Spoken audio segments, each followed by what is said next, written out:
जी, अस्सलाम वालेकुम dear students. I am professor Ramiz Ali. I am here to teach class 9th physics.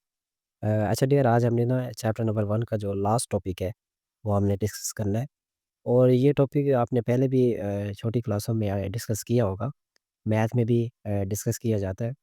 तो यहाँ पे भी अगेन हम डिस्कस कर लेते हैं। इसके 2-3 रूल्स हैं, वो हमने डिस्कस करने हैं। बड़ा ही सिंपल सा टॉपिक है और ये आपके एमसीक्यूज़ में या फिर शॉर्ट क्वेश्चन में आ सकता है, ठीक है?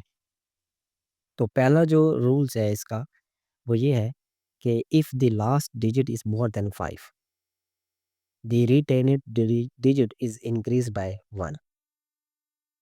अगर लास्ट डिजिट जो है वो अगर 5 से बड़ा है, तो आपने क्या करना है कि उसके अंदर 1 ऐड करना होगा।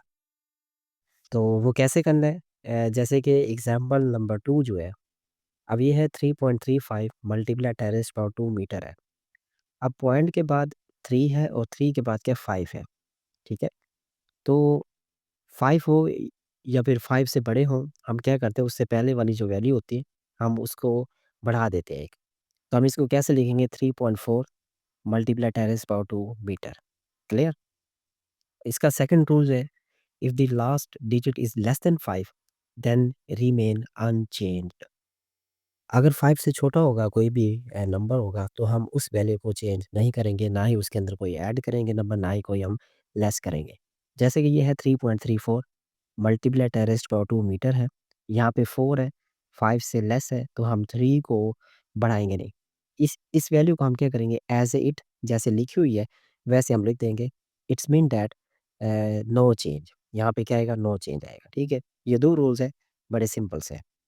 नेक्स्ट क्या है कि if the number before 5 is odd, मतलब कि 5 से पहले एक ऐसा नंबर जो कि ओड हो। आपको पता है ना ओड नंबर कौन से होते हैं? जैसे कि 1, 3, 5 जो कि 1 पे डिवाइड होते हो और अपने आप पे डिवाइड हो, इटसेल्फ डिवाइज़र हो, ठीक है? उसे हम क्या कहते हैं? ओड नंबर कहते हैं। तो हम क्या करेंगे 1 is added to the last digit, retain it. अगर वो 5 से पहले 5 से पहले अगर वो कोई ऑड नंबर है, तो हम क्या करेंगे? उसके अंदर हम एक नंबर जो है वो ऐड करेंगे। Similarly, if the number before the 5 is even then it remain the same. अगर कोई इवन नंबर होगा, तो हम उसके अंदर कोई भी चेंज नहीं लाएँगे। ये हम देखते हैं एग्ज़ाम्पल के थ्रू।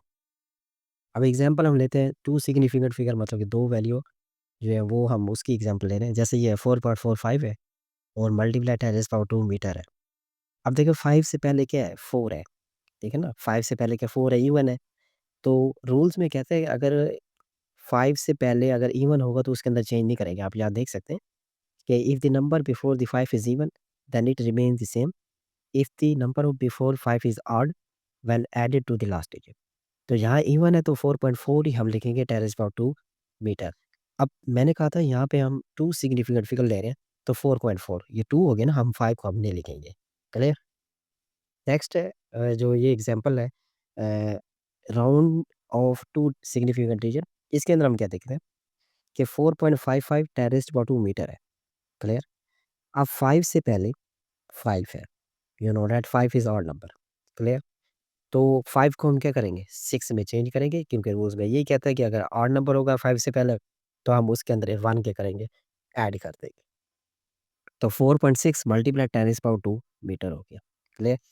इसी तरह अगर राउंड टू 3 सिग्निफिकेंट फिगर है, अगर हम 3 सिग्निफिकेंट फिगर यूज़ कर रहे हैं, तो उसके अंदर हम कैसे मतलब कि लिखते हैं? जैसे कि 3.4567 मल्टीप्लाई 10⁻4 केजी है, ठीक है?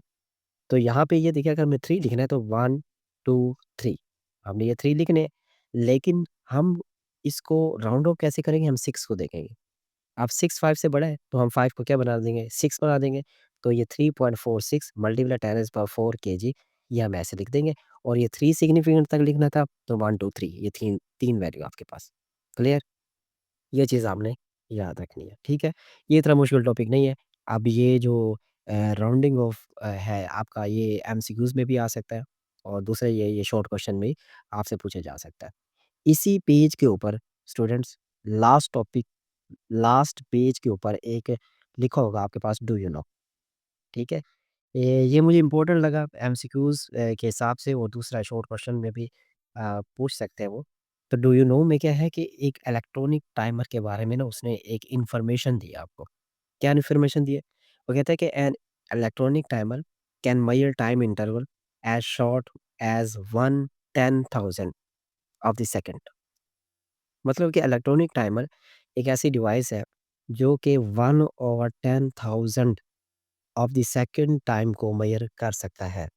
It's mean that when we 1 divided by 10,000 the answer is 0.0001 second. इतना टाइम जो है इलेक्ट्रॉनिक टाइमर मेजर करने की एबिलिटी रखता है। क्लियर? ये आपका एमसीक्यूज़ भी आ सकता है, शॉर्ट क्वेश्चन भी आ सकता है।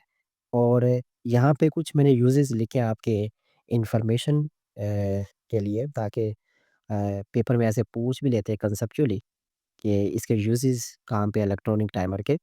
तो बेसिकली अलार्म क्लॉक्स के अंदर भी यूज़ किया जाता है, यही मतलब कि इसके जो फंक्शन होते हैं।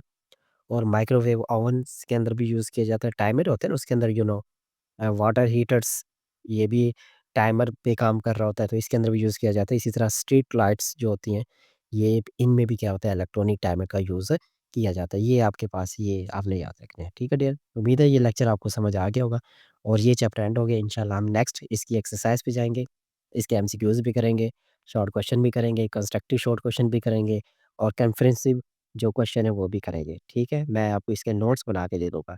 तो एंड इन द एंड मेरे चैनल को सब्सक्राइब करें, ताकि हर जो न्यू आने वाला लेक्चर है वो आप तक पहुँच सके, ठीक है? इस लेक्चर में अगर आपको कोई बात समझ नहीं आई, तो आप मुझे कमेंट्स सेक्शन के अंदर जो है वो आप पूछ सकते हैं। क्लियर? अल्लाह हाफ़िज़।